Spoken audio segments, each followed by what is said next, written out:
ان کافروں سے کہو کہ بھلا دیکھو تو اگر اللہ تمہارے کان اور آنکھیں چھین لے اور تمہارے دلوں پر مہر لگا دے تو اللہ کے سوا کون سا معبود ہے جو تمہیں یہ نعمتیں پھر بخشے؟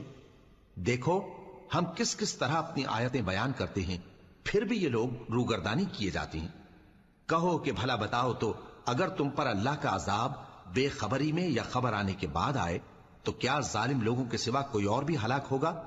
اور ہم جو پیغمبروں کو بھیجتے رہے ہیں تو خوشخبری سنانے اور ڈرانے کو، پھر جو شخص ایمان لائے اور نیکوکار ہو جائے تو ایسے لوگوں کو نہ کچھ خوف ہوگا اور نہ وہ غمگین ہوں گے، اور جنہوں نے ہماری آیتوں کو جھٹلایا ان کی نافرمانیوں کے سبب انہیں عذاب پہنچے گا۔ کہہ دو کہ میں تم سے یہ نہیں کہتا کہ میرے پاس اللہ تعالیٰ کے خزانے ہیں، اور نہ یہ کہ میں غیب جانتا ہوں، اور نہ تم سے یہ کہتا ہوں کہ میں فرشتہ ہوں۔ میں تو صرف اس حکم پر چلتا ہوں جو مجھے اللہ کی طرف سے آتا ہے۔ کہہ دو کہ بھلا اندھا اور آنکھ والا برابر